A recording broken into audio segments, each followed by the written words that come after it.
साथियों, साहित्य और सिनेमा सृजनकारी होने चाहिए, विनाशकारी नहीं होने चाहिए। मोहब्बत के पैगाम से ओतप्रोत होने चाहिए, न कि विभाजनकारी सोच और नफरतवादी सोच से भरे होने चाहिए। जय हिंद साथियों, नमस्कार। मैं हूं आपका दोस्त ललित व्यास पांडे।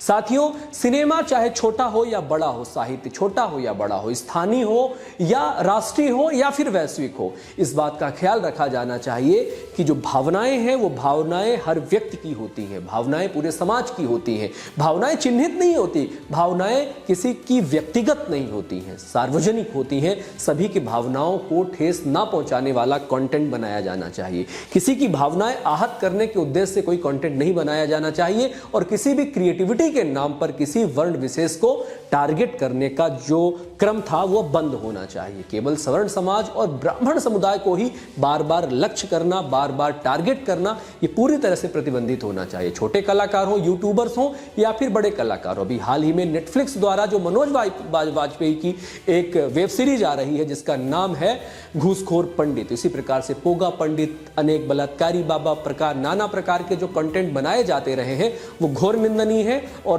पूर्ण आपत्तिजनक है और इस पर एक्शन लिया जाना चाहिए। सेंसर बोर्ड को भी आगे आना चाहिए और ऐसे कंटेंट को किसी भी राष्ट्रीय ओटीटी प्लेटफॉर्म पर बिल्कुल भी प्रसारित करने से रोकना चाहिए। ऐसे स्थानीय कलाकार जो यूट्यूबर हैं, मनीष पटेल जी, वो भी ब्राह्मण लड़की को लेकर जो घोर निंदनीय टाइटल लगाते हैं, उनके खिलाफ भी घोर एक्शन होना चाहिए और ऐसी सोच के खिलाफ इसको कोई डिफेंड नहीं करना चाहिए। देखिए, बहुत सारे लोग चाहे वो किसी भी जाति वर्ग विशेष के हों, देखिए भले ही आप उसी जाति से आते हो, लेकिन अगर ऐसे घोर कंटेंट, निंदनीय कंटेंट, अगर किसी नफरतवादी विचारधारा से ओतप्रोत कंटेंट लगाया जाता है तो उसके खिलाफ एक्शन होना चाहिए और आप लोग समझाएं, ना कि उसको और बढ़ावा देना, तो आप उसको प्रोत्साहित करें। देखिए, समाज में जातिगत जहर घोलने वाला जो भी कंटेंट है या जो कोई भी पोस्ट डालता है उसके हमेशा खिलाफत करनी चाहिए। और जो ये समाज है, ये समाज पूरी तरह से बट करके, डिस्क्रिमिनेट होकर के, विभाजनकारी शक्तियों के द्वारा हमारे ऊपर लगातार प्रहार किए जा रहे हैं और हम लोग भी अगर इसी प्रकार से विभाजनकारी नीतियों का शिकार हो जाएंगे तो हमारा समाज, हमारा देश गर्त में चला जाएगा। इसलिए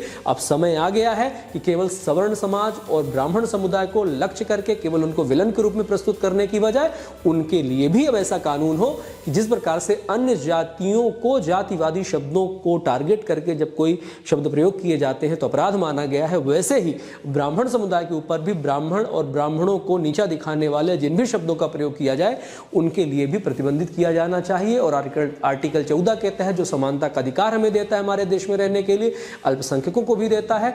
अल्पसंख्यक कानून में भी बदलाव होना चाहिए क्योंकि हम संख्या के आधार पर निपटाए जाने की योजना बनाई जा रही है, तो ये योजना फलीभूत हो उससे पहले इन तमाम चीज़ों को लेकर के यहाँ पर विचार होना चाहिए, मंथन होना चाहिए, चिंतन होना चाहिए और समाज की विभाजनकारी नीतियों के खिलाफ हमारा ठोस कदम होना चाहिए। और हम इनकी घोर निंदा करते हैं, घोर विरोध करते हैं और जहां जहां जिस भी लीगल कार्रवाई की आवश्यकता पड़ेगी उन समाज के साथ खड़े रहेंगे और उनके खिलाफ लीगल एक्शन होना ही चाहिए। जय हिंद, जय भारत, वंदे मातरम। ख्याल रखिए अपना।